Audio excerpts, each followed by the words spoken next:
Bonjour à tous et bienvenue pour cette nouvelle analyse du DAX. Alors ça faisait un petit moment que je n'avais pas mis à jour mes analyses, à peu près une quinzaine de jours. Pourquoi? Tout simplement parce que je n'aimais pas trop ce que faisait le DAX, je n'étais pas tellement inspiré, euh, puisqu'il est resté pendant longtemps, voire jusque là.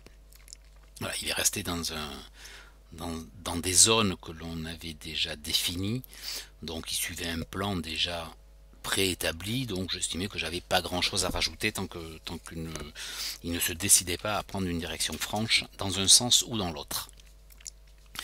Donc juste un rapide retour sur l'analyse que j'ai fait donc il y a 15 jours. Moi j'ai trouvé que c'était assez brouillon en fait dans le suivi. Voilà, j'étais plus sur les indices US ces derniers temps que sur le DAX. Euh, je ne sais plus exactement quand est-ce qu'on avait fait le dimanche. Hop, c'était ici, voilà, on était donc ici. Donc à ce niveau-là, donc tout ce qui est à droite de mon curseur donc n'existait pas. J'avais envisagé plusieurs scénarios, soit un scénario haussier si jamais on cassait le haut de cette bougie témoin avec une cassure, un pullback sur le haut de la bougie témoin et aller chercher le niveau des 12 263. Donc ce scénario là et mon second scénario était donc un échec à passer le haut de la bougie témoin, un petit pullback, une nouvelle tentative et partir vers le sud. Donc c'était un petit peu bâtard comme scénario puisqu'on a cassé le haut de la bougie témoin, on l'a réintégré, puis on l'a recassé pour finalement le réintégrer. C'est-à-dire que ces 4 flèches ici, là, ici, dans mon scénario de baisse, si on les déplaçait vers le haut, ça les a à peu près suivis. Mais bon, voilà, donc c'est pour ça que c'était un peu, ça a cassé, mais ça a réintégré. Donc c'était une belle arnaque, une arnaque pour faire croire à la hausse et piéger un petit peu tous ceux qui passaient à l'achat. Bon, arnaque dont le DAX est quand même assez friand. Euh, mais à partir du moment où on réintégrait la bougie témoin, ben, c'était le scénario baissier qui reprenait le pas. Donc même si on prenait un trade ici et que l'on se faisait sortir, soit BE, ce qui a été mon cas, soit on se prenait le stop. Bon, ce qui n'est pas bien grave, puisqu'il y avait largement de quoi rattraper cette perte par la suite. Donc à partir du moment où on réintégrait ici donc la bougie témoin, en H1 on reclôture à l'intérieur, donc on valide bien la réintégration. Et à ce moment-là, c'est le scénario baissier qui reprenait le pas et il fallait chercher des opportunités de vente.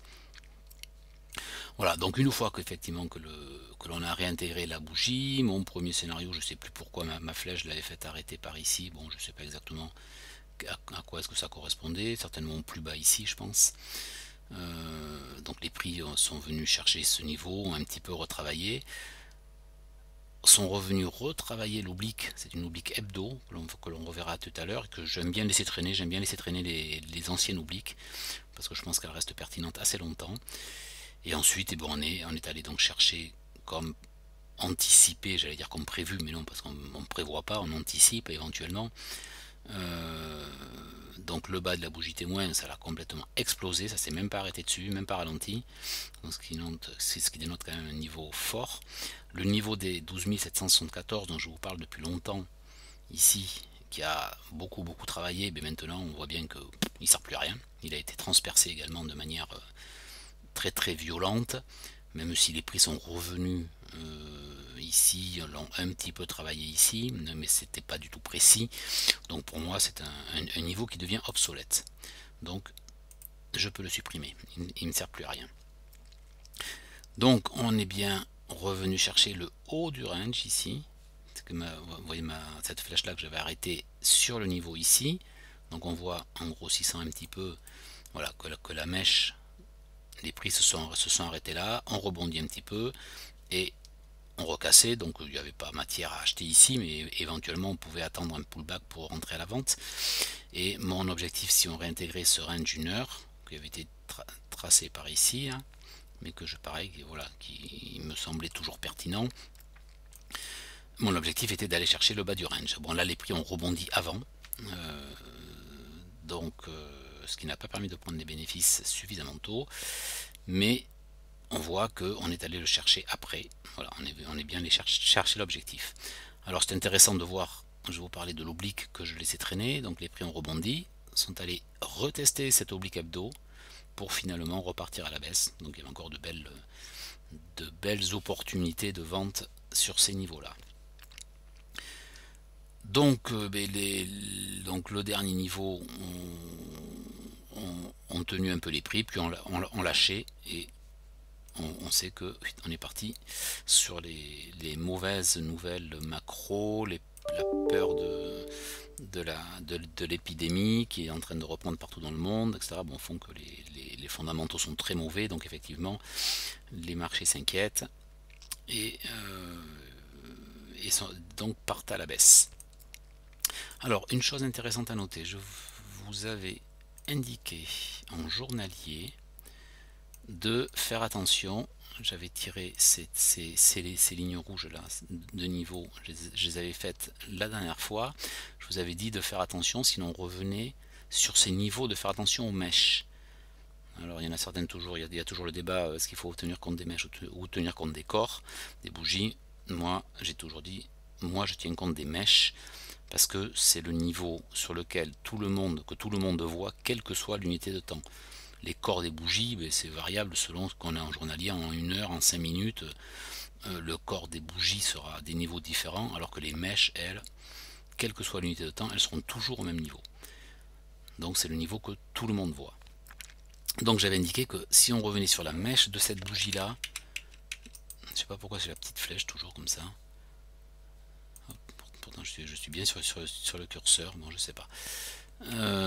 Donc si l'on revenait sur, donc tester dans un premier temps la mèche ici sur les 12 539 je crois, 540, 12 540, voilà, et dans un premier temps et dans un second temps encore plus cette mèche là, j'avais dit de faire attention que c'était des niveaux qui pouvaient bloquer les prix et les faire rebondir. C'est intéressant de voir ce qui s'est passé. Donc là les prix, bon là on l'a pas touché, là les prix sont venus la toucher, je vais essayer de grossir, voilà, au point près, exactement. Les prix sont donc venus la toucher ici, et on a rebondi, bon pas de folie, mais on a rebondi de 50 points. Bon c'était pas énorme, c'était toujours bon à prendre. Puis on a cassé le niveau. Donc ce niveau a quand même tenu les prix pendant quand même un bon moment. Ici ça les a presque freinés, on va dire du 21 octobre 11h jusqu'au 22 et 1h du matin, donc pendant 36 heures ça a tenu les prix, puis ils ont lâché et ils sont allés chercher la seconde mèche. Vous voyez ici, hop, vous voyez, je vous avais indiqué un niveau ici, c'était plus ancien ça d'ailleurs, voilà. Et là pareil, là on est venu les chercher au point près, et là par contre le rebond était quand même extrêmement sympathique, puisqu'on est rebondi de 360 points, 360, exactement 380 points. Donc joli petit rebond. Donc on est revenu chercher comme par hasard le haut du range. Donc vous voyez, c'est toujours utile de laisser traîner. C'est pour ça que j'ai beaucoup de choses sur mon graphe en fait, parce que c'est toujours utile de laisser traîner les anciens niveaux, et on voit très bien que ça correspond en fait à ces niveaux là, ici là, à peu près. Voilà. Donc comme souvent, comme sur une des premières vidéos que j'avais fait sur la structure de marché, où j'expliquais que lorsqu'on casse ces niveaux, en principe, on revient le tester. Bon après ça, bon, il y a des multiples raisons, les raisons d'offres et de demandes, voilà, il y a des raisons pour qu'on revienne les tester. Et puis ensuite, ben, vous voyez bien, donc on repart à la baisse. Voilà, donc on a analysé ce qui s'était passé, donc c'était quand même assez intéressant parce qu'on voit que les niveaux ont quand même dans l'ensemble été assez pertinents, les entrées pas toujours faciles, surtout lorsque les prix sont partis le jeudi 15 octobre, dès l'open, ça a chuté très violemment, et moi j'ai pas du tout réussi à rentrer là sur la vente, comme j'attends toujours un rebond, mais je n'en ai pas eu. Par contre je suis rentré sur l'achat quand on est arrivé sur ces niveaux là. Voilà, ben on va repartir donc sur l'analyse actuellement. Donc on peut voir que en trimestriel, donc après plusieurs trimestres verts, on voit que sur le trimestre précédent on avait tenté de casser les plus hauts du trimestre précédent, mais on avait clôturé en dessous, donc ce qui n'était pas bon signe, qui donnait une alerte. Ici, donc au début de ce trimestre, donc c'est le début du mois, on a tenté de nouveau donc d'aller rechercher les plus hauts, mais on n'a même pas réussi à atteindre les plus hauts, et on est parti franchement à la baisse. Et ce qu'il est intéressant de noter, c'est qu'on est en train de casser les plus bas du trimestre précédent. Donc ça, c'est un signal assez fort.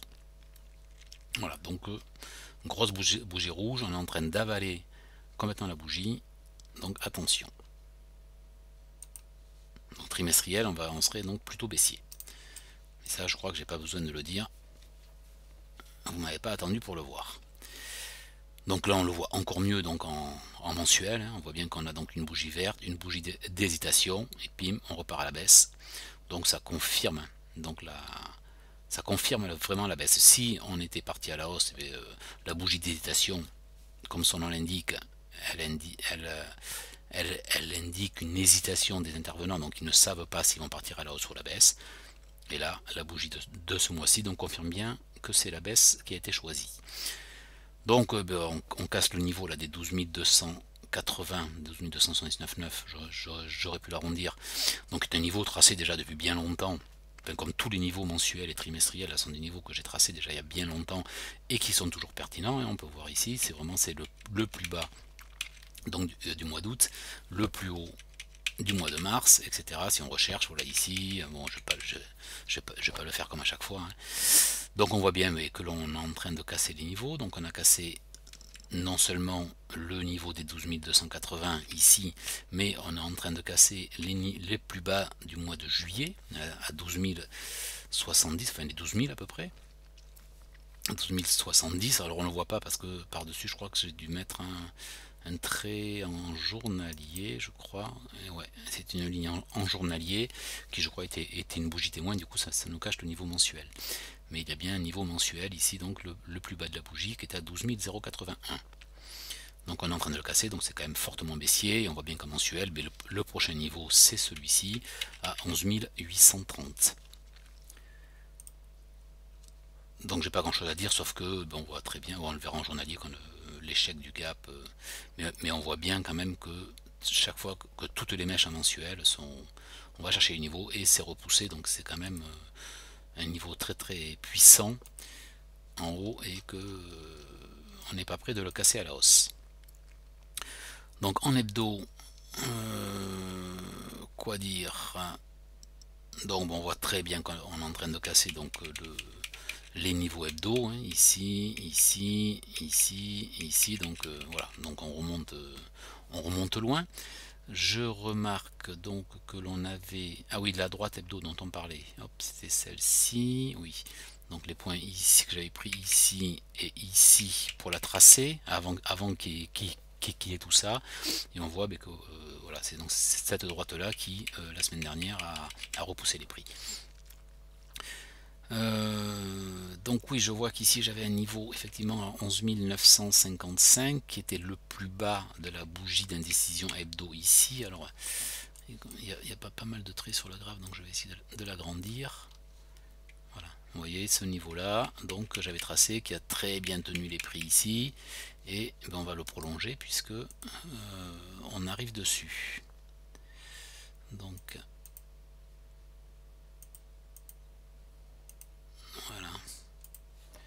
voilà, donc ce segment là, donc il va être le prochain niveau à surveiller, et on voit très bien ensuite que le prochain niveau ce sera ce niveau mensuel à 11 836 dont j'ai parlé tout à l'heure, qui sera donc le prochain niveau. On passe en journalier, voilà, où on commence à avoir une vision un petit peu plus claire. Donc c'est important pour moi de passer par les différentes étapes du trimestriel au journalier, car ça me donne l'impression de marché. le sentiment de marché plutôt. Et donc l'impression générale, et là on voit bien que pour l'instant, quelles que soient les UT, on est baissier, on a explosé des niveaux importants. On voit bien en journalier, tous les niveaux, les mèches, là on les a explosés, même si on a rebondi dessus, on a fini par les casser. Et ah oui, voilà, ce trait noir qui me cachait le niveau mensuel, c'est ça, c'était bien le bas de la bougie témoin ici, avec les mèches là du 1er juillet, donc que l'on est vraiment en train de casser. Donc on voit très bien en journalier que le prochain niveau, c'est celui que je viens de tracer en hebdo, donc qui est également les mèches de plusieurs bougies. Donc les 11 955, donc qui devrait normalement provoquer une réaction. Alors on peut jamais dire si la réaction sera importante ou pas, ça on n'en sait absolument rien. Ça peut très bien être une petite réaction de 50 points et repartir à la baisse, ou ça peut provoquer un retournement complet. Ça, ce sont les institutionnels et les traders dans les banques qui en décident. Ça n'est pas nous. Nous, on peut juste essayer d'anticiper un petit peu et de se placer au cas où. Donc quand je dis se placer au cas où, c'est si jamais on a un signal d'achat sur ces niveaux, il faut le prendre en protégeant assez rapidement. Et si le signal avorte, c'est pas grave, on sera break-even. Et par contre, si c'est un niveau, un support majeur et que les prix repartent complètement, au moins on est dans le trade. Donc les niveaux à surveiller, bien sûr, donc les 955 ici, puis les 836.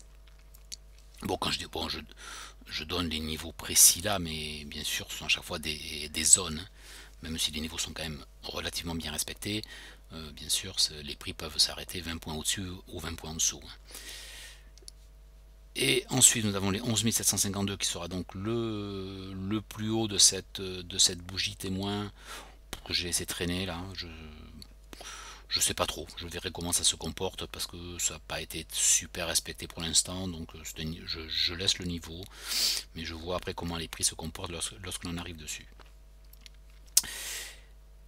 Et ensuite, voilà, donc on va aller sur les niveaux. Si on casse le niveau, on ira chercher le niveau suivant. Alors encore une mèche ici. Je vois qu'il y a quand même une mèche, une jolie mèche. Ah oui, je me souviens de cette analyse effectivement que j'avais fait, qui était un niveau que j'avais défini pour un rebond, et on avait rebondi vraiment dessus au point près. Donc j'ai trouvé ça assez joli, assez pertinent. Mais du coup, je vais tracer un niveau en bleu. Parce que le problème de ces petits segments, lorsque j'ai fait comme ça sur les mèches, c'est qu'on trace le segment à un niveau et en fait il bouge, et on a souvent du mal à bien le placer, alors que un niveau, il vient se coller dessus, et je suis sûr qu'il est très bien placé. Donc celle-ci, je vais donc la mettre en bleu, on va l'agrossir un petit peu, voilà, et je sais que ce sera donc un niveau journalier en bleu. Normalement, en rouge, j'ai mes niveaux hebdo, en vert, mes niveaux mensuels et trimestriels, et en bleu, donc je trace donc les niveaux journaliers. Donc on aura donc ce niveau-là, cette mèche. On voit que c'est une mèche qui a... Voilà, les prix ont bien rebondi dessus, ici aussi. Je suis sûr que si on va chercher plus loin, on va trouver voilà, une mèche ici. Bon, c'est un petit peu moins précis, mais vous voyez, il n'y a pas de hasard. Hein. Le gap ici. Vous voyez, donc ce sont des niveaux importants. Alors ces niveaux importants, pourquoi? C'est juste parce que c'est le point où les institutionnels ont décidé que les prix, afin de renverser les prix. Ils ont décidé qu'à ce point-là, ils passaient acheteurs. Donc ils ont bien poussé tous les prix à la baisse de manière à ce qu'il y ait un maximum de particuliers ou de traders indépendants qui se mettent à vendre. Donc qu'il y ait beaucoup d'ordres de vente sur le marché, de manière à ce que eux puissent avoir la contrepartie et placer leur ordre d'achat. Donc ces mèches ne veulent dire que ça. Ça veut juste dire que ce sont les institutionnels qui ont poussé à la vente de manière à ce qu'il y ait beaucoup d'ordres de vente, puisque eux, pour pouvoir placer leur ordre d'achat, il faut obligatoirement qu'il y ait une contrepartie en face. Donc s'il n'y a pas de vendeur, ils ne peuvent pas acheter. Voilà, donc c'est pour ça. Et lorsqu'on a des arnaques, comme ici, voilà, qui sortent du range, hop, qui réintègrent, ça veut dire que la cassure de range a fait qu'il y a plein de personnes qui se sont précipitées à l'achat, en mettant plein d'ordres d'achat, donc ceux qui ont permis aux institutionnels d'exécuter leur ordre de vente et de renvoyer les prix en bas. Donc voilà, les mèches, c'est pour ça, voilà, je revenais sur ce que je disais tout à fait au début, sur l'importance pour moi, pourquoi est-ce que je prenais les mèches, et c'est juste pour ça. Là, ici, on sait que sur le plus bas de la mèche, eh bien, on a le roi des acheteurs, puisqu'il a vraiment acheté au plus bas, mais par contre, on a le pire des vendeurs. Voilà, donc celui qui est vraiment, c'est le plus mauvais vendeur, il a vendu au plus mauvais moment. Par contre, celui qui était en face et qui a acheté, donc qui est sans aucun doute un institutionnel, lui par contre a été le roi des acheteurs. Donc ce sont des niveaux, donc si jamais ils ont encore des ordres d'achat qu'ils ont passés ici, c'est un niveau qui va être défendu. Ils vont pas vouloir que, que, les, que leur ordre devienne perdant. Donc soit ils ont déjà pris tous leurs bénéfices en haut et ils sont flats, et à ce moment-là, le niveau sera traversé. Il y aura une petite réaction comme ça de politesse, voilà. Mais le niveau sera traversé s'ils n'ont rien à défendre. Mais si par contre ils ont encore des ordres d'achat et qu'ils pourraient peut-être même renforcer s'ils ont choisi de renvoyer les prix en haut, ce qui serait tout à fait plausible, on va dire, ben à ce moment-là, ils vont défendre le niveau et ils vont renvoyer un maximum d'ordres d'achat, puisque comme ce sera très baissier, mais tous les particuliers se seront mis à la vente, donc il y aura beaucoup d'ordres de vente sur le marché, donc ils pourront avoir la contrepartie pour entrer massivement à l'achat et renvoyer les prix en haut, si ça les intéresse, voilà, s'ils ont encore des ordres. Voilà. Après, je vous invite à aller fouiller un petit peu sur internet order flow en tapant, en googlisant order flow, supply demand, et ça vous indiquerait un petit peu le fonctionnement des institutionnels et voir un petit peu comment le marché fonctionne.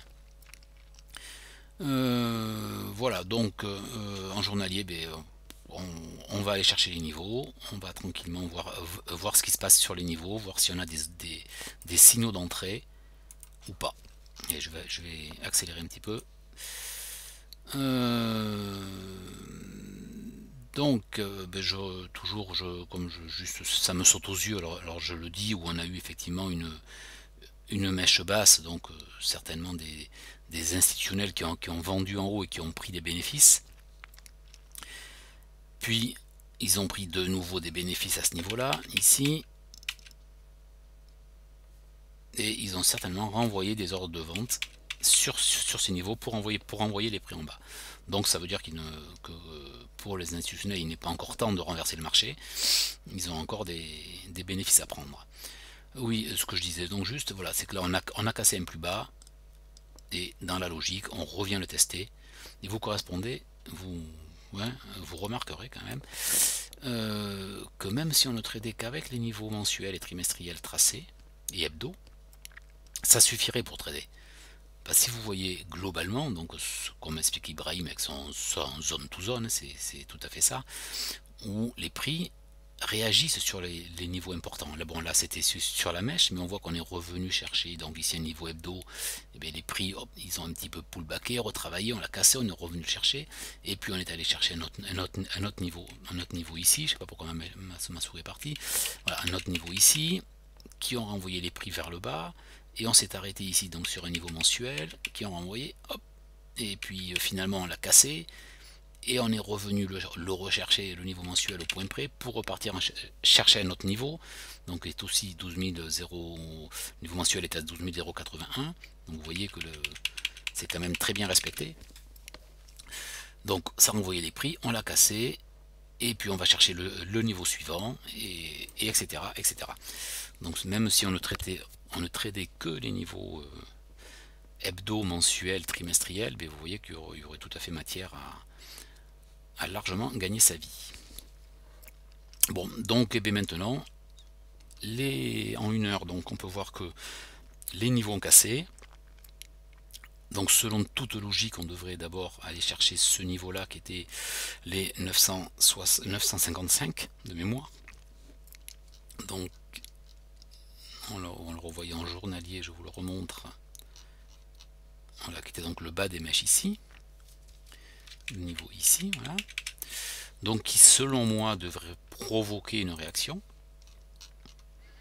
Peut-être pas super importante, on verra, je ne sais pas. Je ne peux pas dire.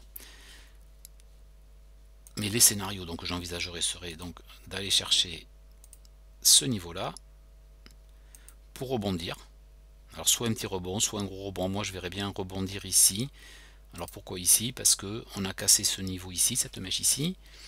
Même si on est revenu la chercher assez rapidement, je pense que l'on pourrait revenir même chercher ce niveau-là, qui doit être le niveau mensuel, à peu près, voilà, dans cette zone-là. Et selon moi, quand même, continuer sur la baisse. Je serais plutôt baissier, puisqu'on est vraiment rouge partout. Donc à ce moment-là, ben pareil, aller chercher ça, hop, rebondir un petit peu, ou jusque là, ou un petit peu, on verra selon comment se structure le marché, et repartir à la baisse jusqu'à ces mèches-là, qui pourraient renvoyer les prix en haut. Ou pas, je n'en sais rien. Si jamais on casse, et bien voilà, ben on continue à aller de niveau en niveau. J'ai pas tout tracé, ça ne sert à rien. Voilà donc mes scénarios. Donc poser des alertes sur ces niveaux-là ou à proximité des niveaux, surveiller vos signaux, et si vous avez un signal d'achat ou de vente, voilà, si vous êtes contrarien, et bien prenez donc des signaux d'achat en essayant d'entrer très tôt sur le marché. Si vous préférez plutôt jouer la tendance, bien vous attendez un pullback de manière à reprendre un trade à la vente dans le sens de la tendance, sauf si bien sûr on cassait un niveau. Si je les mettais en bleu, voilà, si imaginons que l'on rebondisse sur ces niveaux et que l'on vienne recasser les niveaux ici, bien à ce moment-là on pourrait attendre un pullback sur le niveau, donc sur la cassure, pour repartir à la hausse. Mais bien sûr, scénario pour l'instant en tout cas que je ne privilégie pas. Voilà, je vais pareil les mettre en, comme j'avais fait la dernière fois, les mettre en pointillé pour montrer que c'est un scénario vraiment alternatif. Voilà pour aujourd'hui. J'espère que cela vous aide à voir un petit peu plus clair sur les marchés. Mais voilà, n'hésitez pas à poser des questions, à faire des commentaires. Et je pense que la semaine prochaine, ou la prochaine analyse en tout cas que je fais, je pense que je vais mettre le graphique à nu et repartir complètement d'un graphique nu, parce qu'il commence à être pas mal encombré. Bon, surtout en haut, là il y a plein de choses, enlever toutes les flèches, voilà, enlever tous les niveaux pour repartir d'un graphique nu. Ou peut-être que je passerai sur l'analyse des indices US, le Dow, je sais pas, peut-être le Nasdaq, on verra. Parce qu'en ce moment je suis plus sur les indices US qui me parlent davantage et que je trouve un petit peu plus clair dans les signaux. Donc on verra. Ben n'hésitez pas aussi à me laisser, à me donner vos préférences dans les commentaires. Et j'essaierai d'en tenir compte. Voilà, ben je vous souhaite une bonne semaine de trading et à bientôt. Au revoir.